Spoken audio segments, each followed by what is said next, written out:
sabía muy bien, porque el formato de este IGREPA, que es el Seminario de Economía Alternativa, es otro tipo de formato, es un poco más tarde, a veces más orientado para estudiantes más de posgrado y profesores, pero luego ya me dijeron que vais a venir estudiantes del grado, entonces me parece que el enfoque tiene que ser un poco más dinámico, más cercano a vosotros. ¿Qué es lo que vamos a contaros? Como os he dicho, es un seminario de economía alternativa, entonces no tendría mucho sentido que yo os contara cosas que ya sabéis. Hay que contar cosas que no sabéis, o al menos estas cosas que las tenéis en un botón, os le dais y las tenéis todas en internet, al menos que os hagan pensar.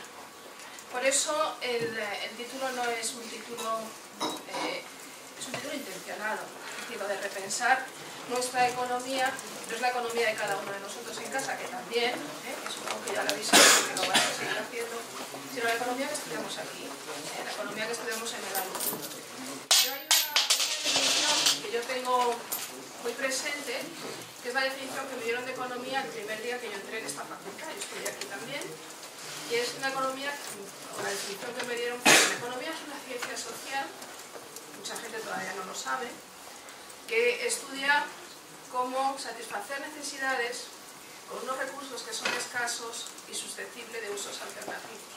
Y a partir de ahí se construye todo un entramado teórico que es muy útil, pero que no deja de ser parte de lo que llamamos una economía neoclásica, una economía convencional. Nos dicen que los recursos son tres, genéricamente nos hablan de tierra para referirse a recursos naturales, y tiene su razón de ser. Vosotros ahora estudiáis mucho pensamiento económico, pero cuando se construyeron las bases de la economía, el recurso más abundante era el que provenía de la agricultura, por eso se llama tierra. Se habla de tierra, trabajo y capital. Sin embargo, cuando avanzáis en los temas de microeconomía, que ya habéis estudiado, la tierra desaparece. Y nos quedamos construyendo una función de producción solamente con el trabajo y no con el capital. Y a partir de ahí iniciamos los temas, bien lo sabe Julián, que es profesor de teoría económica, iniciamos los temas hablando del consumidor, del productor y cómo ellos maximizan su bienestar, su utilidad, su felicidad al fin y al cabo. Y aislamos esa economía de un contexto mucho más amplio, que es el sistema social y el sistema, o los ecosistemas, el sistema biológico. Y nosotros, como economistas, es lo primero que estudiamos, que hay que tomar decisiones. A veces tenemos restricciones presupuestarias, pero nuestro objetivo fundamental es el utilitarismo, el aumentar esa utilidad, esa felicidad, ese bienestar. Por otro lado, la economía se ha planteado siempre el crecimiento económico como objetivo, y durante muchos años se lo ha planteado además como sinónimo de desarrollo. Un país que crecía económicamente era un país que se estaba desarrollando. Y no es así. Es decir, es verdad que a veces si no hay crecimiento económico no hay desarrollo, pero no siempre que hay crecimiento se traduce en desarrollo. Y si no, podéis ver las estadísticas que construye el Banco Mundial, el índice de desarrollo humano, y podéis ver países que han crecido económicamente mucho, pero que están en los niveles más bajos en cuanto a su índice de desarrollo humano. Luego, realmente no existe esa correlación.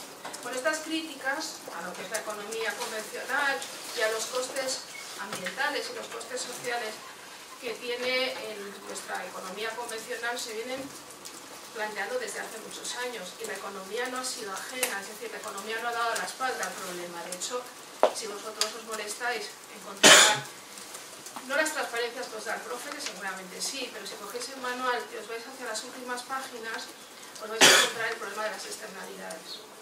Y el problema de las externalidades es una manera de hacer frente a un fallo de mercado como podría ser el daño medioambiental. Nosotros estamos producimos y tenemos costes de producción, pero hay un coste que es un coste social, un coste ambiental. Y eso lo externalizamos. Entonces la teoría económica sabe que esto es así y ha elaborado instrumentos, hay propuestas de internalizar esos costes vía fiscal, por ejemplo, o bien la negociación entre las dos partes. E incluso dentro de la economía han surgido dos ramas, la economía ambiental y la economía ecológica, que parecen lo mismo porque a veces usamos ambiental y ecológico indistintamente, pero no es lo mismo. El planteamiento es totalmente distinto. Entonces, no es que no tengamos interés o no hayamos mostrado preocupación por la escasez de los recursos naturales. Pero seguimos consumiendo con el mismo patrón y seguimos generando una cantidad de residuos que es, prácticamente no se puede manejar. Eso nos lleva a replantear el modelo económico que tenemos. Ese modelo individualista, ese modelo donde consideramos que nuestras decisiones no afectan al conjunto, y sí que afectan. Un modelo donde estamos pensando que la suma de comportamientos individuales explica una realidad global, cosa que no es cierta. Un modelo donde nosotros pensamos que no afectamos con nuestras decisiones al resto. Si vosotros cogéis el último informe del World Economic Forum, el informe de riesgos, nos dicen que hemos llevado al medio ambiente a un límite. Es decir, estamos ahora mismo en un punto realmente difícil y grave, sobre todo por el tema del cambio climático. Como os digo, esto no es nuevo, se viene ya planteando hace muchos años, pero sí es nuevo todavía, a pesar de en las facultades de economía, donde seguís estudiando una economía muy convencional. De vez en cuando hay alguien que os cuenta otra cosa, pero yo creo que es importante que lo consideréis.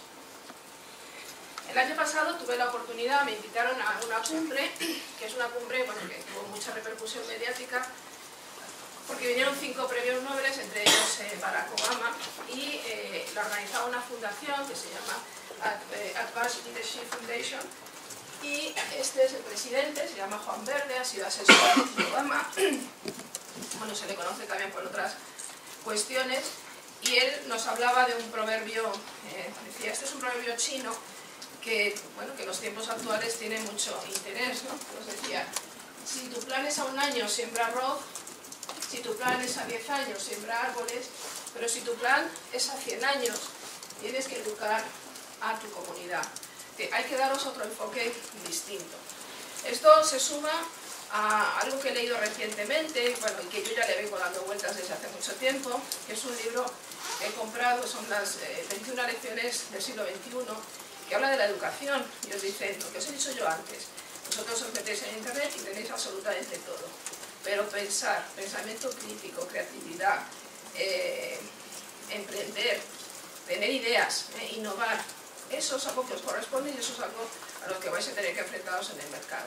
Entonces no solamente es creeros lo que os estamos contando, sino ir un pasito un poquito más allá. Bueno, ¿veis lo que vamos a ver? ¿Cuál es el problema? ¿Cuál es el reto y la solución? ¿Y qué es eso de la economía circular en acción? El problema que os comentaba es que nosotros hemos consumido recursos naturales durante muchos años, durante siglos, recursos naturales que han sido relativamente baratos, ha sido un consumo desenfrenado, sin tener en cuenta los límites biológicos, los límites ecosistémicos. Hay un libro que yo sí quiero recordar, y que aunque es un libro antiguo, pero creo que fue muy importante porque fue pionero, que es un libro de Rachel Carson, La primavera silenciosa, en el año 72, que ella denunciaba, cuando digo ella, y no es porque estemos con esto de las mujeres y demás, sino porque a ella le costó caro esa denuncia, denunció la utilización de pesticidas, fertilizantes en la agricultura, y decía que estábamos amenazando la vida. Esa fue una primera puesta de atención, es decir, llamaba a la comunidad internacional de algo que se estaba haciendo, intensificar la agricultura para obtener un mayor rendimiento y las consecuencias que eso tendría en términos de alteración de vida. Seguimos consumiendo recursos, aparte que consumimos recursos que son muy baratos, y no tanto con la crisis, porque en la crisis subieron mucho los precios de materias primas, por ejemplo, pero seguimos teniendo un consumo disparado, porque los productos que se nos ofrecen son productos en muchos casos muy baratos de precio, y además porque hay una alta rotación de esos productos, por moda o por lo que sea. Seguimos alterando ecosistemas, hay pérdidas de biodiversidad, hay contaminación de agua, pérdida de suelo, y lo que es más importante, tenemos un problema, que es el cambio climático. Yo os he traído un vídeo muy pequeñito de 2 minutos, a ver si lo podemos conectar. Me parece a mí que no, sí.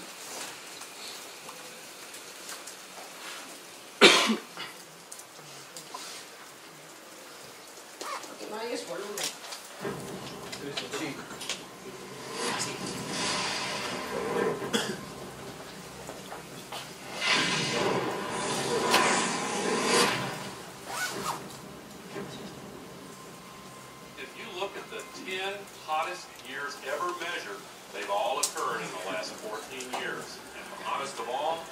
2005.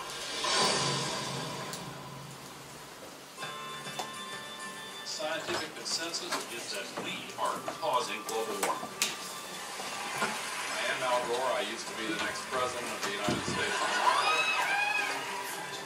This is Patagonia 75 years ago and the same glacier today. This is Mount Kilimanjaro 30 years ago and last year. Within the decade, there will be no more snows of Kilimanjaro. This is really not a political issue so much as a moral issue. Temperature increases are taking place all over the world, and that's causing stronger storms.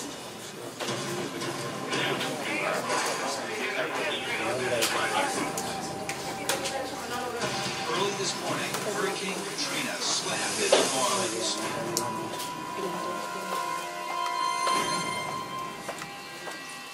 Is it possible that we should prepare against other threats besides terrorists? From Paramount Classics comes a film that has shocked audiences everywhere they've seen it. The Arctic is experiencing faster melting. If this were to go, sea level worldwide would go up 20 feet. This is what would happen in Florida. Around Shanghai, home to 40 million people.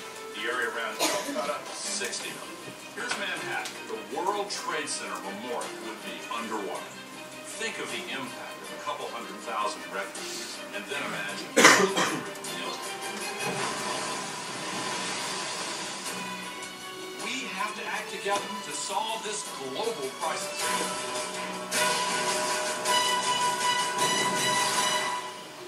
Our ability to live is what is at stake.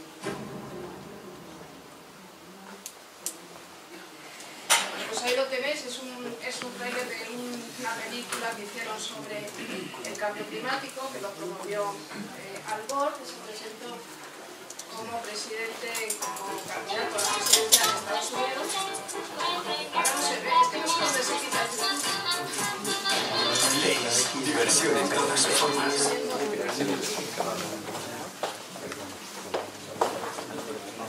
son los inconvenientes ahora.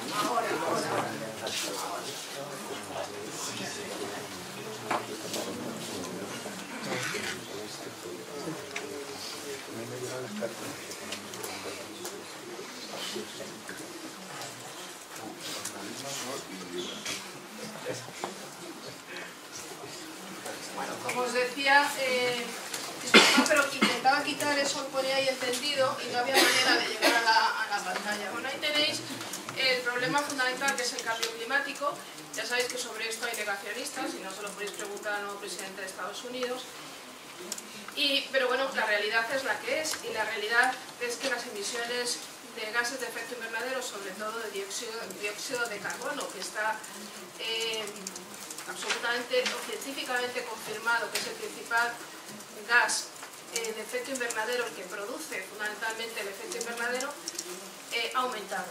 Y tenéis ahí una gráfica donde lo podéis ver desde los años 1950. Y la realidad es que tenemos que mantener como máximo un aumento de la temperatura en 1,5 grados, pero esto no es así, es decir, no se está cumpliendo, cada vez se está emitiendo mucho más CO2. Cuando se lee con más profundidad estas cuestiones del cambio climático, hay quien considera que es una cuestión también geopolítica. Es decir, habrá lugares del mundo, bueno, aquí tenéis los calentamientos que se ven en gráficos, el aumento del nivel del mar, que es una de las consecuencias del cambio climático, y ahí veis cómo se van a ir perdiendo zonas en algunos lugares del mundo. Si le preguntáis a estos países, lógicamente a Estados Unidos o a China le puede preocupar, pero si le preguntáis a Rusia, seguramente no le preocupe, porque Siberia podría ser el próximo granero del mundo. La zona del Ártico podría ser, igual que ahora hemos desplazado nuestro eje comercial a toda la zona del Pacífico, pues podríamos considerar ahora toda la zona del Ártico. Entonces, hay países que sí que están realmente preocupados por el cambio climático, pero hay otros, como puede ser Rusia, puede ser Irán, que no. Además es que sus ingresos también proceden de las exportaciones de combustibles fósiles, como el petróleo. Luego, recortar el principal causa de las emisiones de CO2, como es la utilización de combustibles fósiles, puede interesar o puede que no, dependiendo del país. tema complejo. Os he traído, bueno, como sabéis que eres estudiantes, si hubierais sido profesores, pues seguramente no, pero como sois estudiantes, pues os he traído las viñetas que me parece que reflejan bien el tema del cambio climático. Entonces, si veis en la primera, cuando le preguntáis que amenaza nuestra existencia, está todo el mundo durmiendo, pero si dices que amenaza nuestra economía, todo el mundo está en alerta. Y realmente es así, es decir, los costes del cambio climático en términos económicos están estimados y son muy altos. Sin embargo, la acción contra el cambio climático podría contribuir incluso a generar pues, más empleo y a generar incluso más Producto Interior Bruto. Sin embargo, nuestro modelo es ese, no mires para atrás, hay que seguir creciendo económicamente. Otra de las consecuencias importantes del cambio climático no solamente se manifiesta en cuestiones económicas, en cuestiones ambientales, sino también en cuestiones sociales. Y una de las para mí, más preocupantes son los movimientos de población. Una población que además no tenía tipificada Naciones Unidas, una población lo que llamamos los inmigrantes, en este caso ambientales, gente que tiene que desplazarse puramente por cuestiones ambientales. Hay un desastre natural en su zona, o bien viven periodos de sequía prolongada, no tienen acceso a alimentos y tienen que moverse buscando otras oportunidades. Y eso ocurre mucho, sobre todo en países menos desarrollados, países muy dependientes de cultivos, y países que son muy vulnerables y población muy vulnerable. De hecho, hay algún estudio realizado en algún país de Asia sobre todo, que cuando ha habido un desastre natural, fijaros la correlación, la trata de blancas. ¿Por qué? Pues porque es población que es muy vulnerable, que no tiene recursos, se quedan sin medios de vida y están expuestos pues, a mafias, y eso ocurre no solamente con gente adulta, sino también con niños. Bueno, ahí tenéis un informe, este es un informe recién sacado del Banco Mundial, que se llama Groundswell. Groundswell es marejada en inglés o algo similar, ¿no? ¿Qué cantidad de población se va a tener que desplazar como consecuencia del cambio climático? Y ahí tenéis, bueno, pues algunas de las cifras que se estiman para países de África del Sur, de Asia Meridional o América Latina. Y un movimiento de población es un movimiento de población, es decir, la gente no se mueve por capricho, ni coger una patera es hacer un crucero, es decir, es buscar una oportunidad de vida y es buscar recursos.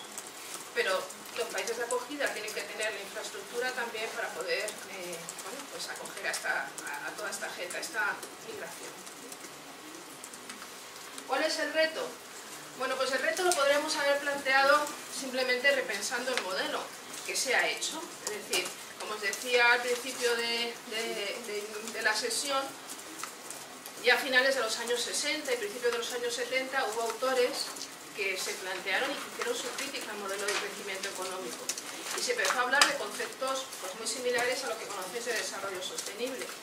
Desde el punto de vista económico, yo os lo he traído aquí, no sé, se ve poquito, porque está para que pudieran entrar todos. Queda un poquito pequeño, pero bueno, os los digo. Hay conceptos que han intentado plantear esa alternativa de modelo. Entonces se habla, por ejemplo, del navío espacial Tierra, se habla de la economía ecológica, economía ambiental, que os dije. Se habló también en los años 72 de los límites del crecimiento, hay un informe que se conoce así, el informe Meadows. Se ha hablado, bueno, pues de economía como la bioeconomía, capitalismo natural, la economía azul, la ecología industrial, la economía verde. Y en los últimos años, no porque sea lo más reciente, sino porque es lo que se ha popularizado, empieza a ponerse sobre la mesa un concepto que se llama cradle to cradle, que es de la cuna a la cuna, y que es, digamos, el origen o la base de lo que llamamos ahora economía circular. Este concepto lleva circulando desde los años 70, pero realmente ahora es cuando ha cogido más arraigo, y sobre todo porque ha sido popularizado por una fundación que se llama Fundación Ellen MacArthur. Bueno, ¿qué significa esto? Nuestro modelo, que es el modelo que vosotros estudiáis, es un modelo lineal. Es un modelo donde se extraen recursos, esos recursos llegan a los centros de producción, procesos productivos más o menos intensivos en mano de obra, o más o menos intensivos en capital, o más o menos intensivos en recursos naturales, y de ahí obtenemos unos bienes y servicios que distribuimos a un mercado. Nosotros vamos al mercado, compramos esos productos casa, los consumimos y después ya veremos qué hacemos con los desechos. En ese modelo lineal que tenéis ahí, desde el minuto 1, hay impacto ambiental.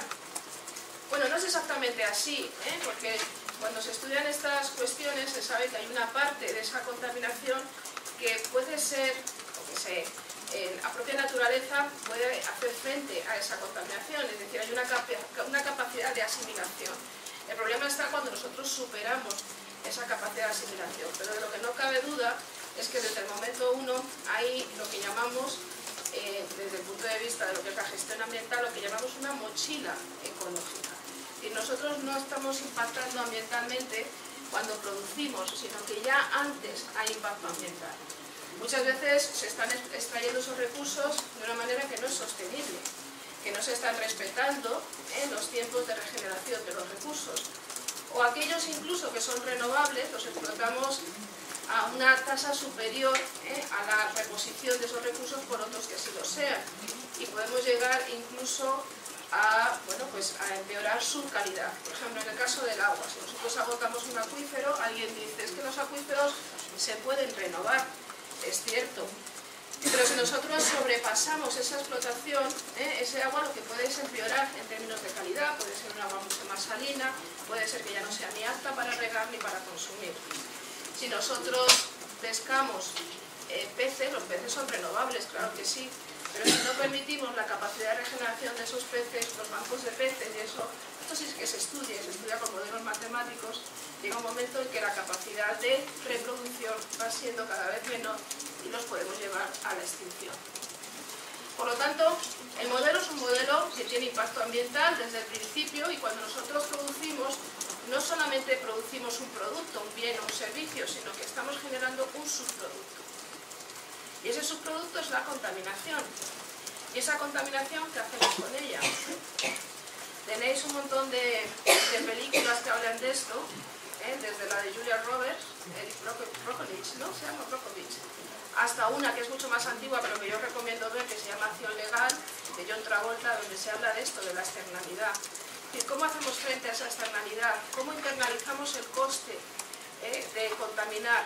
Si tenemos una fábrica y esa contaminación no la estamos internalizando, quien está sufriendo los costes es gente que no ha participado ni en el proceso de producción, ni en la decisión de producir, ni en la decisión de consumir ese producto.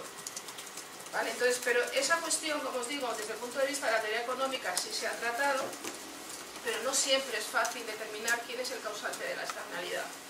Entonces aplicamos un principio de aquel que potencialmente podría haberlo evitado y no lo ha evitado. Pero no es tan fácil, no es tan fácil asignar el coste ambiental a alguien o a un sector productivo. Muchas veces la contaminación tampoco es fija, la contaminación se mueve. Entonces es complicado saber quién ha causado el daño ambiental. Los efectos de esa economía lineal es pérdida económica de residuos, riesgo de precio y suministros, que esto ha ocurrido sobre todo en el siglo XXI, es decir, cuando ahora nos planteamos, y supongo que lo habéis estudiado, lo estudiaréis, cuando nos planteamos las estrategias que la Unión Europea está poniendo sobre la mesa de una economía más sostenible, una estrategia sobre la energía, hay una cuestión ambiental detrás de fondo, pero hay una cuestión también de fondo importante que es garantizar el suministro.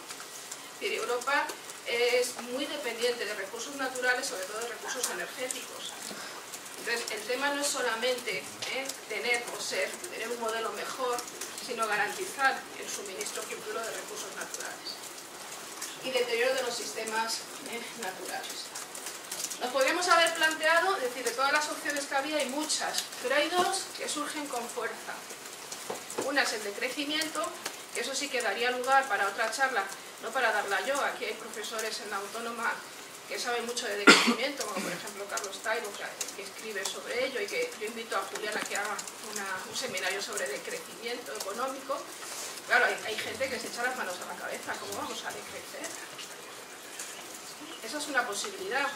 Y la otra posibilidad es otro modelo de economía circular. Claro, la ideología de ambas propuestas es diferente, es decir, el decrecimiento se asocia a una ideología más de izquierda, mientras que la economía circular pues sigue basándose en un modelo que consideramos competitivo, dinámico, es decir, que no nos movemos mucho del parámetro que tenemos, pero lo que estamos haciendo es hacerlo algo más sostenible. Seguimos funcionando con mercados, con negocios. En el caso de la economía del decrecimiento, lo que el decrecimiento implica es resetear, es decir, es replantearnos absolutamente todo el modelo de consumo, el modelo de producción. Y esto no es fácil, es decir, hay gente que, bueno, pues el modelo de negocio también. Entonces, ¿habría que decrecer o hay que ir hacia algo diferente? Vosotros vais a ser los economistas del futuro, vosotros vais a ser gestores en empresas, vais a ocupar organismos internacionales. Bueno, todas esas cosas las tenéis que llevar en la cabeza, como una batidora, y de vez en cuando pensar en ellas. ¿Tenemos que estar en el mismo modelo o tenemos posibilidad, margen de cambio? ¿Qué planeta queremos? ¿Qué futuro queremos? En estos años, ya sabéis, en el año 85, de nuevo se populariza el concepto de desarrollo sostenible, pero no os olvidéis que el desarrollo sostenible, que es un concepto importante desde el punto de vista económico, porque incorpora una filosofía de justicia entre generaciones. Al principio os planteaba que las decisiones económicas son individualistas. El concepto de desarrollo sostenible habla ya de una justicia intra e intergeneracional, pero os dice hay que progresar económicamente teniendo en cuenta que después van a venir otros y al menos se tienen que encontrar, al menos, como estábamos nosotros desde el punto de vista ambiental. Pero fijaros, no deja de ser un concepto antropocéntrico. Vamos a seguir progresando económicamente, vamos a seguir cubriendo nuestras necesidades. Eso sí, vamos a ser un poco más respetuosos en la manera en que planteamos ese modelo. Pero eso está ahí, la sostenibilidad está ahí, no sabemos hacia dónde nos va a conducir, pero sí sabemos lo que no es sostenible. Bueno, entonces la economía circular se plantea, como os digo, como un nuevo modelo que en parte contribuye a ese desarrollo sostenible. ¿Y cuál es la filosofía que hay detrás de la economía circular? Es un modelo que es regenerativo. Lo que se plantea es que tenemos que restaurar el capital natural. El capital no solamente es el capital elaborado por el hombre, sino que tenemos un capital físico del cual dependemos. Y la economía es un subsistema, dentro de un sistema mucho más amplio que es el sistema natural, con el que además intercambiamos información, bienes, servicios, que funciona como un cubo de basura para nosotros, al fin y al cabo. El sistema natural nos está ofreciendo bienes, servicios, es un lugar de ocio. Nosotros pagamos por ir al cine, pagamos por ir al teatro, por ir a una discoteca, pero no le pagamos por disfrutar o por tener un mismo nivel de satisfacción, si lo medimos en términos de utilidad, por ir a disfrutar de un día de campo o un día de montaña. Pero es un agente más, ahí lo tenemos, y además limitado, es decir, los recursos que nos ofrece es limitado. Bueno, ¿qué se plantea? Bueno, esto lo vamos a pasar rápido porque ahora os iré comentando. ¿Pero qué se plantea? Se plantea un sistema basado en bucles cerrados. En bucles cerrados es un sistema de producción y de consumo que desde el principio, es decir, en toda la cadena de valor, nosotros vamos a intentar mantener ese producto siempre en el sistema. ¿Eso qué significa? Bueno, ahora os lo voy a explicar. Si veis ahí es una representación como si fuera una mariposa. Mirando así de frente, en el lado izquierdo, que es el que está representado en rojo, sería, digamos, la parte técnica del modelo, y el ala derecha sería la parte más biológica.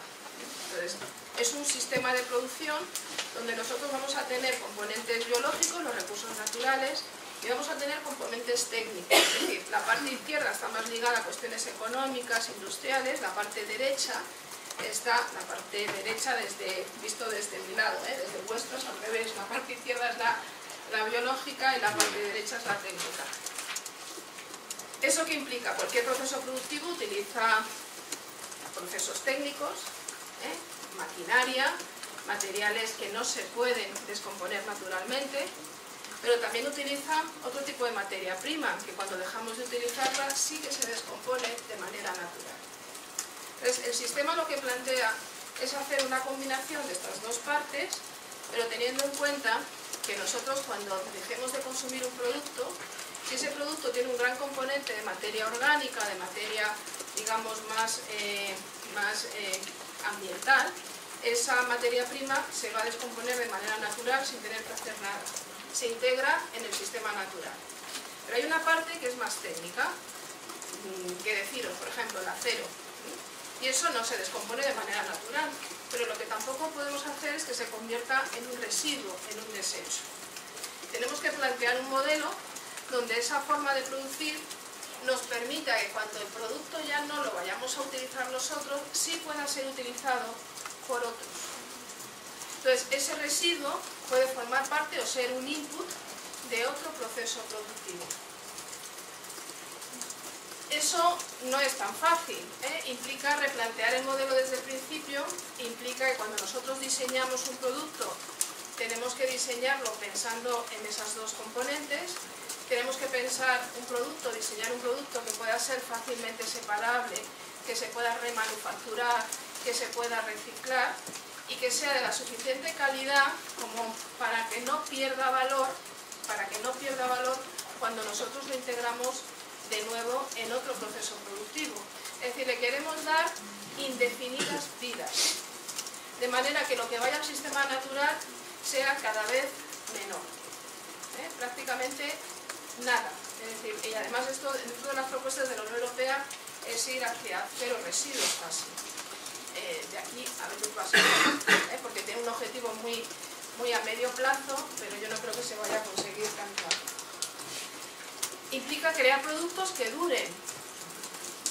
A lo mejor para vosotros no es tan habitual, pero para los que somos un poco más mayores, y aquí hay unos cuantos, para nosotros era inconcebible antes no reparar algo. Ahora no se repara prácticamente nada, o no se reparaba porque la legislación ya está yendo hacia eso. Entonces, ahora es mucho más barato comprar algo que llevarlo a reparar. El mercado te ofrece productos que los puedes sustituir fácilmente y que te van a costar tanto como la reparación. Por eso hay una sustitución muy rápida de esos productos. Entonces, lo que el modelo está pidiendo es que se reparen, es que duren, que se planteen diseños duraderos. Yo, por ejemplo, explico una asignatura de gestión ambiental en ambientales y les pongo un modelo que les llama mucho la atención. Y el modelo de exprimidor, un exprimidor de zumos. Un exprimidor de zumos que es atemporal es el exprimidor Brown, la marca Brown. Lleva no sé cuántos años en el mercado y no ha pasado nunca de moda. Porque es un problema a veces de moda, es decir, el diseño es lo que te hace sustituir porque lo consideras obsoleto, porque lo consideras que ya no te sirve. Entonces lo que plantean es modelos que sean atemporales, que sean duraderos. Hay legislación que ya la Unión Europea está sacando, que incluso Francia ya la tiene, que es para evitar la obsolescencia programada, que es otro mal de nuestros tiempos, que los productos están pensados para que fallen en un momento determinado y tenéis documentales muy interesantes que yo os recomiendo que busquéis y los veáis. Bueno, pues penalizar esa obsolescencia programada. Os iba a traer aquí, pero no me ha parecido tampoco muy oportuno porque era de extender mucho, algunas de las marcas que conocéis de electrodomésticos más importantes, cómo se les ha obligado ya a aumentar la garantía. Que teníamos garantías antes de 6 meses y ahora hay muchos productos ya que están ofreciendo garantías de 2, 5 y 10 años. Y eso implica que dar una asistencia técnica. Dar una asistencia técnica. Hay productos que se diseñan para durar, algunos de los productos de lujo, por ejemplo. Entonces tenéis por ahí ejemplos muy divertidos, ¿no?, de relojes que no están al alcance de muchos, pero el mensaje que dan, porque es un mensaje que ahora sí cala y que hay gente que sí que lo compra ese mensaje, y es: yo te vendo este producto que no solamente te va a durar, con lo cual no vas a tener que comprar otro, no vas a consumir más recursos, que te va a dar prestaciones durante muchos años y que además es un producto de herencia. Porque el tema de la herencia, del valor de herencia de las cosas, se nos ha olvidado también. Y cuando calculamos, por ejemplo, cuál es el valor, digamos, ambiental de cualquier cosa, hay un valor de herencia. Bueno, pues ese valor de herencia ya se introduce en mucha publicidad como para captar ese tipo de consumo de valor emocional, de valor de herencia, algo que dura, algo que permanece, algo que le vas a dejar a tus generaciones futuras, que no te vas a tener que comprar otro, porque esto es, vamos, dura para siempre. Esa es un poco la concepción. Si veis ahí una balanza donde os dice la economía circular lo que quiere es maximizar, aprovechar los recursos al máximo, minimizando la generación de residuos. La filosofía que hay detrás de la economía circular es un concepto que a mí no me gusta porque lo hemos traducido directamente en inglés, que es desacoplar el crecimiento económico del consumo de recursos naturales. Tenemos que ir hacia un crecimiento económico donde no implique necesariamente el agotamiento de los recursos. Por lo tanto, lo que nosotros estemos produciendo lo tenemos que hacer pensando que lo tenemos que reutilizar, que cuando ya no nos sirve va a formar parte de otro proceso productivo y que además, si se nos estropea, no lo van a poder reparar.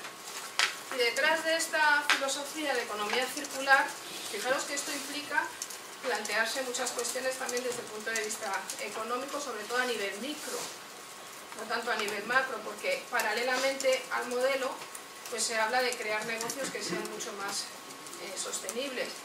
Se plantea también cuestiones que afectan directamente al sector industrial.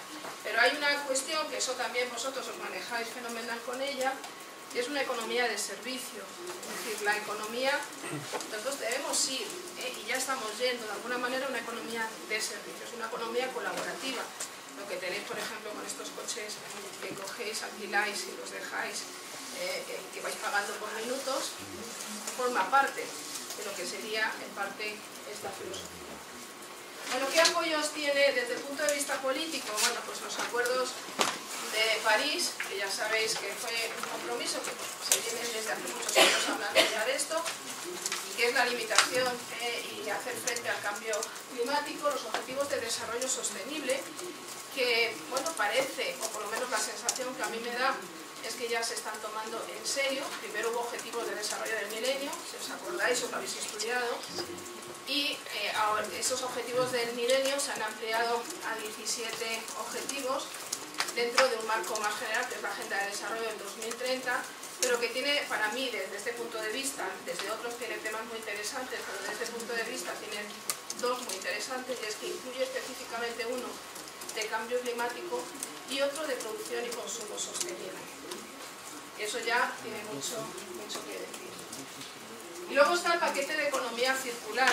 Vosotros, si no habéis estado atentos, ya os digo yo que estéis, pero desde el año 2018 la Unión Europea, aunque ya había sacado comunicaciones en el año 14, en el 15, a partir del año 2018 ha empezado ya a sacar la artillería con un montón de directivas, que ha reformado otras directivas relacionadas con el tema de electrodomésticos, o productos electrónicos, con el tema de residuos, con el tema del plástico.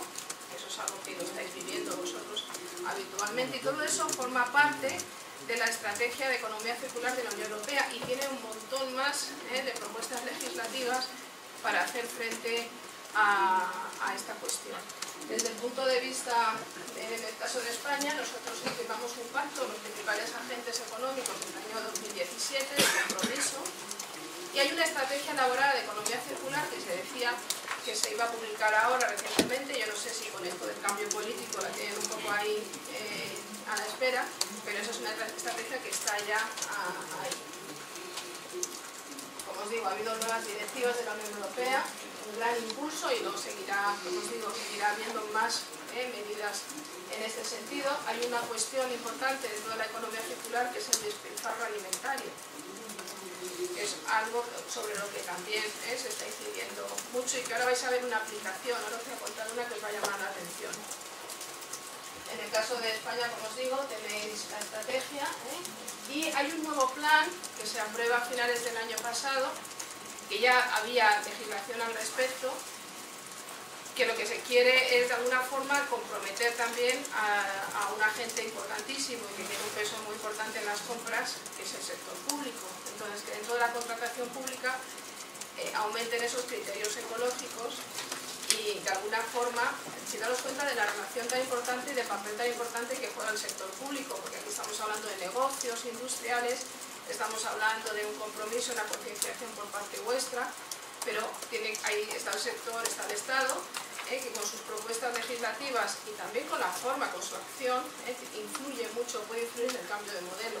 Es decir, si en los pliegos de condiciones hay una serie de obligaciones relacionadas con la economía circular, lógicamente esa transformación se tiene que dar también en los sectores productivos.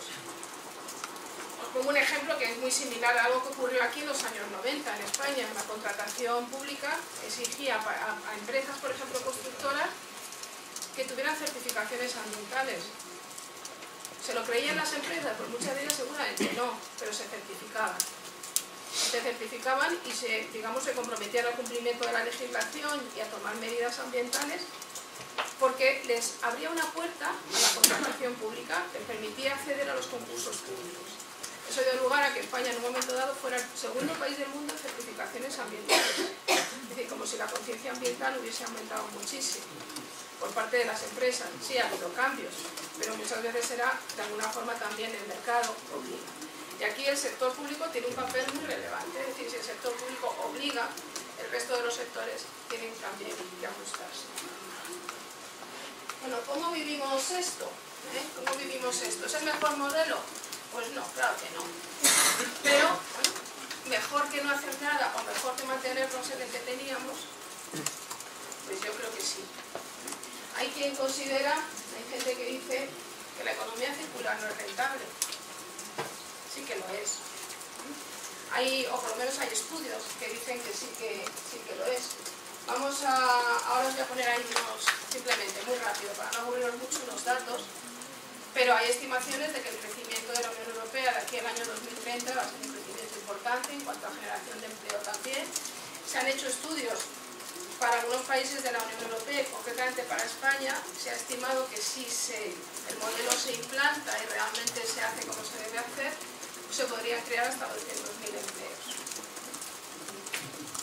Aquí tenéis algunas cifras, ¿no?, de cuál ha sido el aumento de la inversión verde en el año 2017, y es verdad que ha habido aumento de la inversión, pero sobre todo ha habido aumento en el sector privado, no tanto en el sector público. Digamos que la tarta está más repartida a favor del sector privado que del sector público.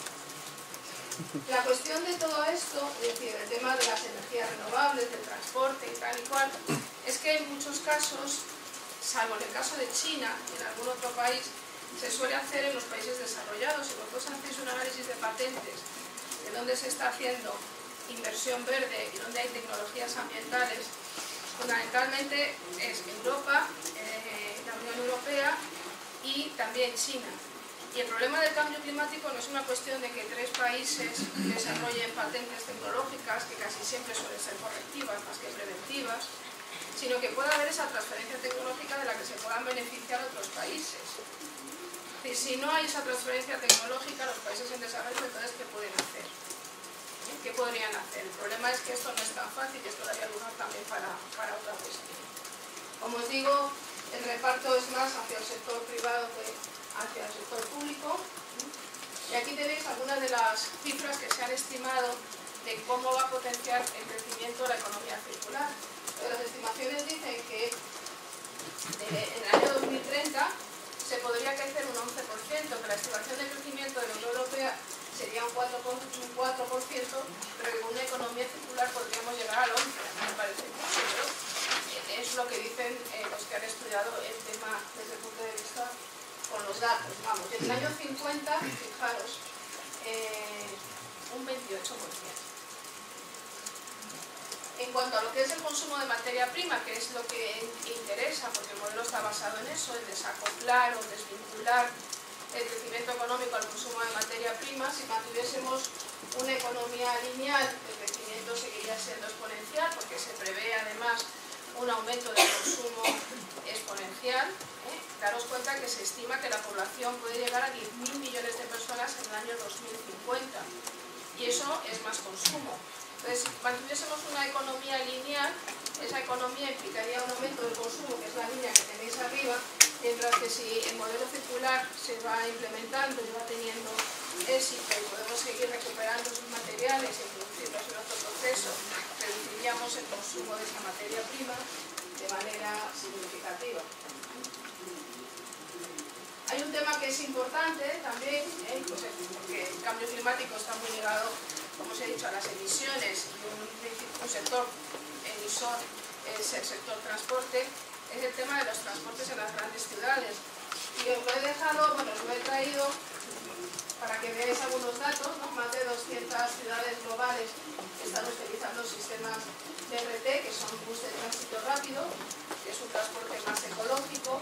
Se vendieron ya muchísimos vehículos eléctricos, aunque ahora hay una polémica con esto, porque hay quien dice que el vehículo eléctrico no es, que es también muy contaminante, porque o los híbridos, que la parte que lleva, digamos, eléctrica es muy poquita y que te certifican como un vehículo eléctrico o un vehículo híbrido, pero que realmente no es tal.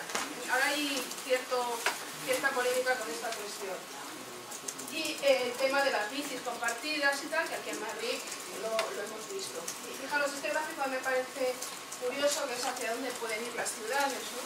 Entonces, las ciudades, en el eje de ordenadas tenéis la densidad de población, en el eje de abscisas tenéis el desarrollo o una población avanzada. Y bueno, pues el modelo, digamos, ideal sería este modelo. El modelo donde, digamos, el coche es un modelo, es un servicio de movilidad, como los que tenemos, el car-to-go, todo este tipo de modelos, y la utilización de bicicletas, y en declive, pues en lo que sería el uso del vehículo privado. Es decir, tenemos que transitar, podéis encontrar este modelo dependiendo de la ciudad de la que estemos hablando, pero digamos, lo ideal sería ir hacia menos densidad poblacional y un transporte más sostenible. Y esto implica una economía de servicio, que es lo que también promulga la economía circular. Aquí tenéis una transparencia, bueno, pues para que veáis que sí que se da, ya en algunos sectores se da esa relación de economía circular. Cuando os he dicho, uno de los principios de la economía circular es que la energía que se utilice sea, al ser posible, renovable. Eso por un lado. La otra es que los residuos son inputs en otro proceso productivo. Nosotros en España hemos aprobado una orden ministerial hace nada donde se permite a los ganaderos utilizar los restos o los residuos de industria alimentaria. Bueno, pues esto es similar. Aquí es la colaboración entre dos grandes empresas, las dos empresas las conocéis, la de los tomates, la salsa de tomate que utilizáis en todas las hamburguesas, y la empresa Ford. Y la colaboración es una colaboración para una economía circular. ¿Y qué es lo que se está haciendo? Se están haciendo investigaciones para que los restos, los residuos de tomate, se puedan utilizar en la industria, crear bioplásticos que se puedan utilizar en la industria del automóvil. Y eso se hace, es decir, se hacen coberturas de cables, se hacen incluso esos recipientes donde se suelen meter las monedas, eso que nos sobra en el coche lo dejamos ahí, esos depósitos, bueno, pues muchas cáscaras de plátano también se utilizan para motores, es decir, que es utilizar material de la industria, en este caso de la alimentación, para producir bioplásticos que pueden ser utilizados en otros procesos productivos, en este caso en la producción de automóviles. Hay incluso empresas que lo hacen para sí mismas, es decir, aquí hay un proyecto de investigación en Palencia donde los residuos de pan, o sea, son panificadoras, y sus propios residuos de pan se convierten en plástico para envolver esos productos. O sea, te puedes comer hasta el plástico. Entonces es reutilizar lo que te sobra, de nuevo introducirlo en el proceso productivo. Y este es un caso, bueno, a mí me parece curioso, no tiene nada que ver, las calificaciones es el automóvil, pero se juntan para iniciar un proyecto de investigación y de aplicación de los residuos de uno en input para la producción de otro, bien intermedio para la producción de otro. En este caso son cáscaras secas de tomates y, bueno, pues como os he dicho, para cableado en un vehículo Ford o para el almacenamiento ese que tenemos, metemos las notas. Y bueno, las observaciones finales, las que queráis, yo os he puesto aquí 4 por poneros algo, pero el tema da para mucho más. Es decir, el cambio climático, desde mi punto de vista, yo creo que también desde el vuestro, porque lo estamos viendo de alguna manera, está bien. Y hay gente que dice, es que tenemos que hacer algo ya. Es que aunque hagamos algo ya, hay procesos que son irreversibles, por ejemplo el aumento del nivel del mar. Es decir, hay procesos que ya se han iniciado. Podemos limitar las emisiones, evidentemente podríamos de alguna forma compensar esos efectos o intentar que no vayan a más, pero que sepáis que hay algunos que no los podemos frenar, no es el nivel del mar. Pues por la propia evolución de los ecosistemas. Por otro lado, es importante que haya un nuevo foco económico, como os digo, siempre se ha hablado de ello, pero nunca se implantaba realmente. Y ahora sí que hay una apuesta real, al menos en la Unión Europea, por un modelo de cambio de economía circular. De todas formas, tenéis ya muchísimos lugares del mundo donde se han hecho iniciativas de economía circular, o bien a nivel más local o a nivel más nacional, pero las hay, no es solamente la Unión Europea. A nivel de conjunto de la Unión Europea, luego en países de la Unión Europea también, como el caso de España, pero no solamente en el ámbito europeo. Por ejemplo, China hace, aunque os parezca extraño, pero China inicialmente, junto a Estados Unidos, no se adhirió al protocolo de Kioto. Sin embargo, China es la que mayor número de patentes tiene de energía renovable y China tiene pasos de economía circular desde hace muchísimo tiempo y tiene una gran preocupación por los recursos. De hecho, si vosotros veis los informes de la UNCTAD, hay mapas muy interesantes donde se ve dónde invierte China. Y hay una inversión que llama la atención, y es la compra de tierras en África. Ahora vosotros daréis de vuelta y averiguar por qué. Yo lo diría, pero así os entra la inquietud y lo veis vosotros por vuestra cuenta. Esto implica, bueno, pues hacer una transición, la innovación es muy importante, os he dicho, hay que meter dinero en esto, hay que meter y hay que cambiar la filosofía, sobre todo hay que plantear un modelo de consumo sostenible.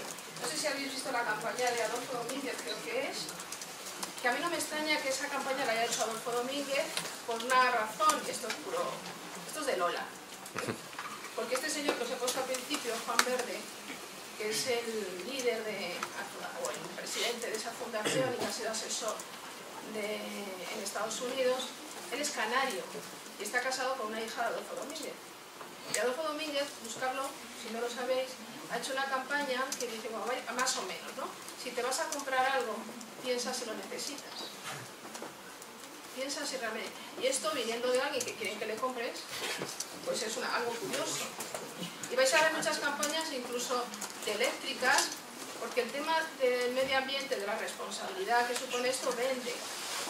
Si os llegamos al verano, vais a ver algunas campañas en radio de empresas de electricidad que dice, protéjase usted del calor, ponga toldos, aísle la ventana, bla, bla. A ellos que les interesa que tú pongas el aire acondicionado a todo meter, pero te están recomendando buenas prácticas. Es cambiar, ¿por qué? Bueno, pues porque saben que el tema de la sostenibilidad vende. Vende. O sea, una empresa que es responsable es una empresa que a nosotros nos gusta, la queremos. Bueno, yo soy muy optimista, los que me conocen de aquí lo saben, siempre soy súper positiva, no me sale de otra manera, no lo fuerzo, es que soy así, pero hoy no. Porque no he querido cambiar con un mensaje positivo, he querido, o sea, os quiero meter un poco de miedito. Y el miedito es este que tenemos aquí. Esto es una viñeta del Kino que dice, seguimos construyendo la destrucción del futuro, rogamos disculpen las molestias. Si seguimos con el modelo que tenemos y no hacemos cambios, nos estamos destruyendo.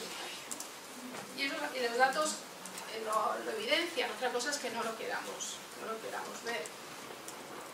Y hay una frase que se le atribuye a Einstein, que yo no sé si es verdad, mandaba a poner Einstein entre paréntesis, o interrogantes mejor, que es esta que tenéis aquí. No pretendamos que las cosas cambien si hacemos siempre lo mismo. El problema de las personas y los países es la pereza para encontrar salidas y soluciones. Callar en la crisis es exaltar el conformismo. En vez de esto, trabajemos duro. Y una manera de trabajar duro es desde la educación. Y no podemos seguir contando siempre lo mismo, no podemos estar ajenos a la realidad y contar lo que está en los libros porque es lo único que tenemos. Entonces, en ese sentido, yo agradezco mucho que Julián tenga un seminario de economía alternativa y que nos traen algunos que pensamos de manera diferente a comprarlo vosotros. Luego vosotros lo compráis o no. Pero esto es lo que es. Muchas gracias.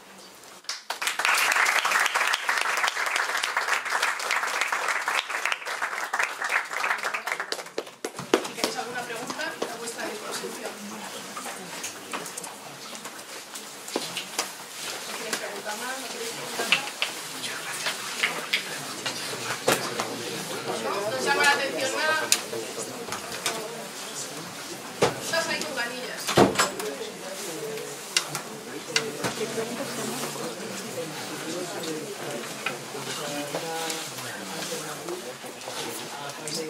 Plásticos. Bueno, ya se están haciendo estos. Fijaros, China prohibió el año pasado la importación de plásticos para reciclaje, porque China importaba plásticos para reciclar. Y de importar muchísimas toneladas se pasó prácticamente al 10%. No permite. ¿Qué hacemos el resto con todo eso? Hay países que nos quitan la basura del medio y ahora es un país que lo prohíbe. Iniciativas, pues las directivas sobre plásticos se están prohibiendo ya. No lo tendremos que adaptar, pues todo lo que son las pajitas, los platos, los contenedores. Es cambiar el modelo. ¿Qué cosas hacen con las niñas, con las pajitas de cigarro, con los popotes, ¿no? Como dicen los mexicanos? Ya se están haciendo cosas alternativas con esas de...